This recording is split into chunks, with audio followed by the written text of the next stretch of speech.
Clicking sounds, sounds that reveal the presence of radioactive rays. The instrument, a Geiger counter, is converting radioactivity into sounds we can hear. This radioactivity is coming from a small piece of radioactive material inside this plastic cylinder. The small amount of radioactivity coming from the cylinder is harmless. The luminous dial on this watch also gives off radioactive rays, which we hear on the Geiger counter. Even when there's no radioactive material near, the Geiger counter continues to click. This is caused by cosmic radiation that continually bombards us from outer space. But we don't get enough cosmic radiation to harm us. Today, atomic scientists produce radioactivity in large amounts. Radioactivity and radioactive materials have many peacetime uses. But we know, too, that they can be used harmfully, as in atomic bombs. The chance of your being hurt by an atomic bomb is slight. But since there is a chance, you must know how to protect yourself. To protect yourself, you have to know what the bomb does. Besides blast, there's radioactivity and heat. Can we protect ourselves from these? These children are protected. Concrete walls help stop radioactivity.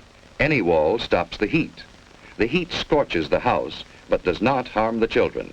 Any solid gives some protection. The thicker it is, the better. We have the national defenses to intercept an enemy, and we all form a team to help each other through emergencies.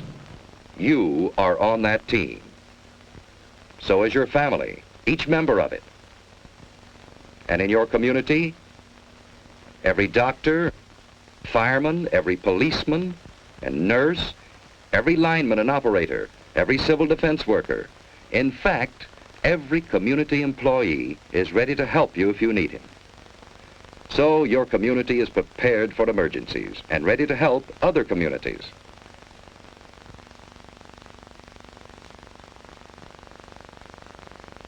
We have state and national headquarters for civil defense. And your city has a civil defense corps. We have a warning system and a system of defense. Yes, we have the equipment and the people for an effective team. But, like any team, it can win only when everyone knows his job and does it well.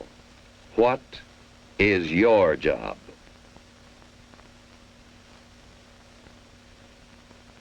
What if a warning siren sounds? What should you do? Look for cover, the nearest cover. Don't try to make it home unless home is the nearest place to go. Don't hesitate, find cover.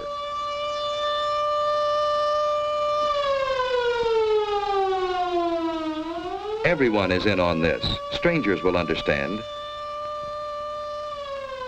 Finding shelter quickly may save your life. If you can't get into a house, get behind a wall or a steep embankment on the side away from the city. Civil defense teams will go into action immediately. If you're home, you've work to do. Hi, Susie. Everything's fine upstairs. How you doing here? Okay, I guess. That's good. We repeat, cover windows to protect against the possibility of broken glass, heat, and radioactivity. Turn off fires. If you are home and are not assigned to civil defense duties, go to your prepared shelter.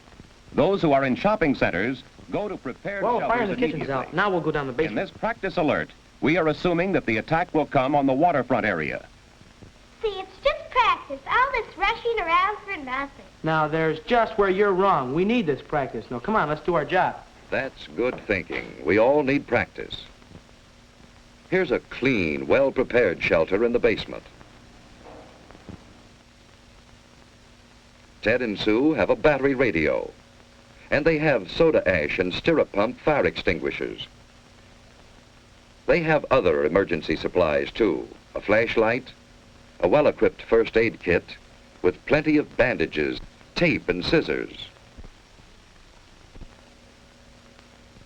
A Red Cross first aid book, a few cans of food, a good supply of water, blankets, and an electric lantern in reserve. You know, Susie, this stuff would come in handy on a camping trip. I'd a lot rather be on a camping trip. Say, what would we do if we didn't have a basement? At school, they told us we should be away from windows and behind double walls. You know, like an inside hall. Ted's right. If you live in an apartment house, you can't all go to the basement. Head for a shelter area. If none is marked for you, find cover away from windows and in a hallway if possible. Wait for the all clear. Be calm. If you're on the playground, run for shelter. If you're in the schoolyard, get into the building. Move quickly, but in good order. Inside, go to the shelter area you've been assigned. Take your place on the floor.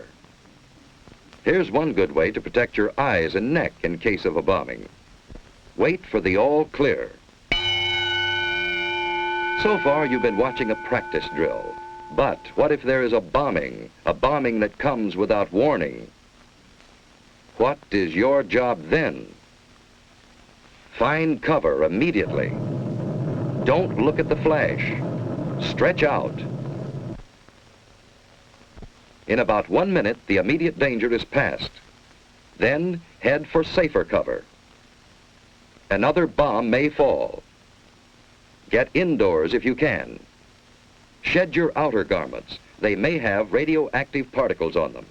If you're home, take shelter and stay down for about 1 minute. By then, the danger from radioactivity, heat, and blast have passed. Protect your eyes and neck. Let's get things shut up. Sue found shelter under her bed.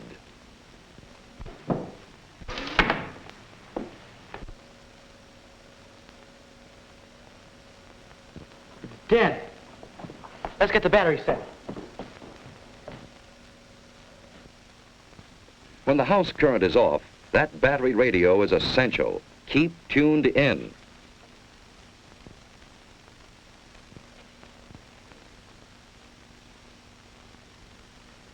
The airburst of 3:01 p.m. was zeroed on Union Station. Heavy damage extends from about 14th Street north to as far south as the waterfront. You know, and we're from lucky. to Western. That blast was miles Stay from there. undercover unless you have civil defense to... I've just been handed a bulletin. There's been an underwater burst at the waterfront. Water thrown up by the bomb is falling as mist and rain, and it is radioactive. Avoid this radioactive mist and What rain. does he mean which the by wind is blowing south from the radioactive river. mist? All According to what Dad said, the radioactivity gets into the mist and rain. And if the mist or rain gets on you, it's apt to make you very sick. What would you do about it?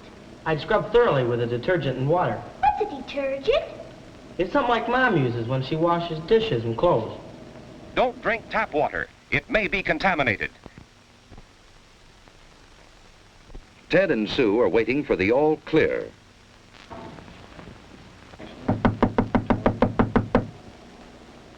I'll see who it is. Hello, who's there? It's your block warden, Mr. Carlson. Come on in, Mr. Carlson. Hello, Ted. Hello. Ted, this is Mr. Franklin, our radiological monitor. He's here to check for any radioactivity. I saw your mother down the shopping center. She's fine. Well, there's no damage here. No, it's been very good here. Hello, Sue. Say, have you seen my dad lately? He's down at headquarters, and boy, he's really busy. Yeah? Well, there's no radioactivity here. Say, Mr. Franklin, is that a pen on your coat there? Oh, no, that's a dosimeter. A dosimeter? What's a dosimeter? Well, it measures the amount of radioactivity that I've been exposed to. But this is the meter that I use to check with. Say, Mr. Carlson, is there anything I can do outside to help? No, Ted, everything is under control. You just stay here till the all-clear signal is given. You've done a good job. Thank you, Mr. Carlson. Bye, Sue. Bye. A good job. That's what everyone must do to be safe. Doing a good job means simply following the rules in an alert or an attack, and waiting until all is clear again. In this early and troubled stage of the atomic age, our very lives may depend on always being alert.